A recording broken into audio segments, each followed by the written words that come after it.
Okay, thanks, Peter, for the introduction. Look, throughout today's forum, you're going to hear a number of updates from potato levy funded research projects. So rather than steal their thunder, I thought I'd give you a bit of a quick overview of Hort Innovation and the processes used for investing your levy funds into projects such as those you'll hear about today.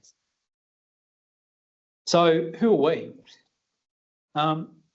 We're the grower-owned not-for-profit research and development corporation for Australia's horticulture industry. There's a number of different RDCs that are out there. There's cotton, there's grains and the like, but we're the one here for horticulture. And so what do? Well, we invest in R&D, marketing and trade to help horticulture thrive and deliver value for levy payers. And how we work? We do this through consultation, strategic planning, project guidance to keep investments focused on where they can make the biggest difference for industry. And so who shapes it? Well, growers and industry experts provide advice through industry-specific SIAPs and consultation. Now, this is a bit of a time for a brief sales plug as well. If you're a levy payer and you're not a member, then please scan the QR code at the bottom of the screen there and sign up to stay in touch with Hort Innovation activities and also be eligible to vote for the Hort Innovation Board and help to shape the direction of Hort Innovation as well.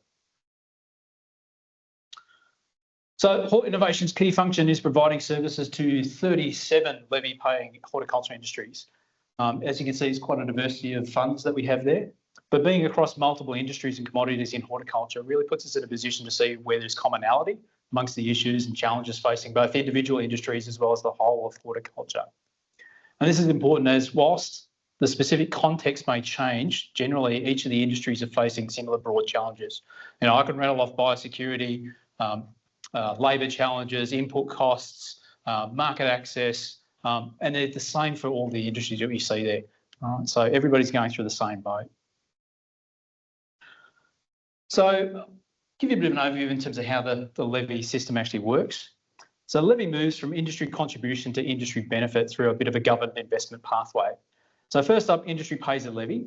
So statutory levies are raised by growers and they're collected by the Australian government. And those funds are then entrusted to Hort Innovation through a statutory funding agreement.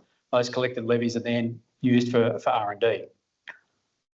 R&D can then also attract government contributions. So matching Australian government contributions, supporting R&D. Marketing levies are there as well, but they don't attract that same contribution. But that's not a problem for potatoes because we don't take marketing levies for potatoes. And then those investments go back into the industry, right? So they go back to the industry in which the levy was collected. Okay, it's a fairly linear flow. But rather than just investing in anything, investments are aligned to prioritise against industry objectives, initiatives which are developed in consultation with industry. And so previously these were published as the Strategic Investment Plan, which is now known as the Investment Roadmap. And that's our North Star, right? That gives a bit of guidance in terms of where we're going to go. So we're not investing in everything on black, right, and having a bit of a punt. We've actually got some guidelines in terms of the broad areas where we want to invest. Now, the new Potato Investment Roadmap will be available live on the Hort Innovation website on the 30th of September. And this roadmap is going to make it a bit easier in terms of clearer choices, more transparent, and we're going to have the opportunity to review that annually as well. So the investment process, in a nutshell, goes from idea to contracted project and goes through a process of evaluation. So think of it like a bit of a governed funnel.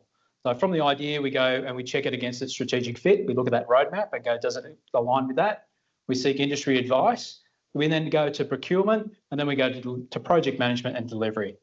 And it's really, in practical terms, it's important to remember that not every idea becomes a project, right? It's got to fit the strategy. It's got to be able to address the funding that's available for it. It's got to meet the test of industry advice. And it's also got to meet procurement confidence perspectives as well, right? If we don't think that the delivery partner can potentially deliver on that project, we won't invest in it, all right? And throughout this whole process, governance is paramount. First, we leverage advice from the Industry Strategic Advisory Panel, ensure it's aligned to industry priorities in the roadmap. And then we take on a fairly robust tendering process to ensure that we promote widely to get the best applicants and submissions to deliver those projects. And these are then evaluated by industry and subject matter experts to ensure for value for money and alignment to the intended project outcomes. So in plain English, the industry advice decides the what and why.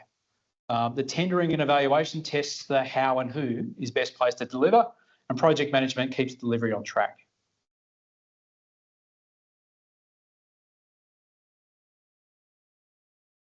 So the Strategic Industry Advisory Panel, or SIAP, is a panel of industry representatives and subject matter experts with deep connection to industry.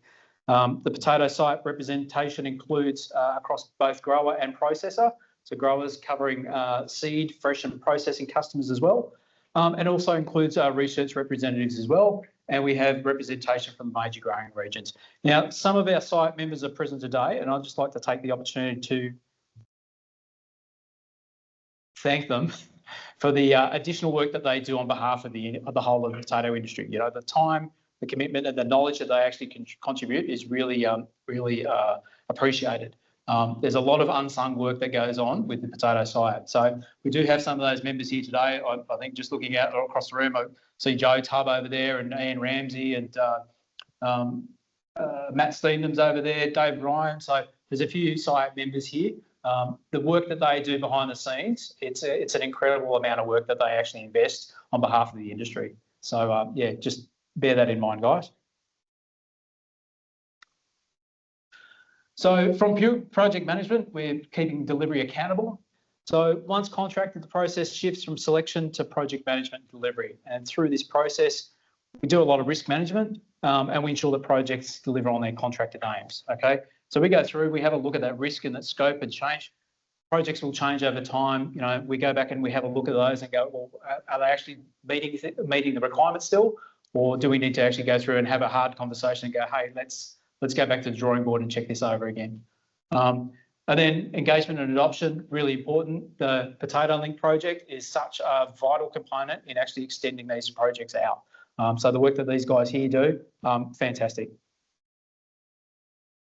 But levy-funded projects are not the only way that we invest. Hort Innovation also facilitates investment through its Hort Frontiers platform. And we leverage co-investment from partners with Commonwealth support to address key challenges facing Australian horticulture and driving blue sky opportunities as well.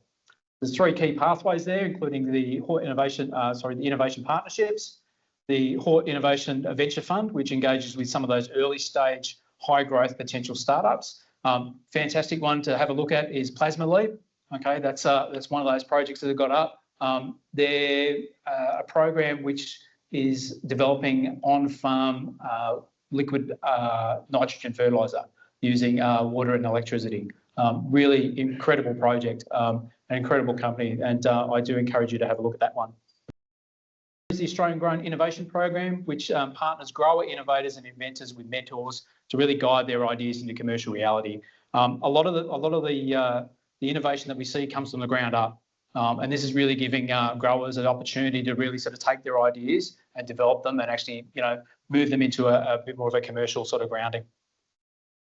Now, all innovations driven through this Frontiers platform also need to consider one of the 5 themes, which is healthy living, adaptation, resilience, safe and secure horticulture and growth in new markets, disruptive technology and capability building.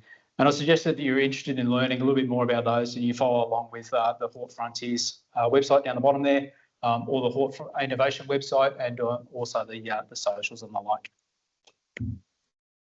So thanks for your time. I hope this has given you a little bit more of an understanding of Hort Innovation processes. I'm going to hand over to our next speaker and we can get on to the good stuff.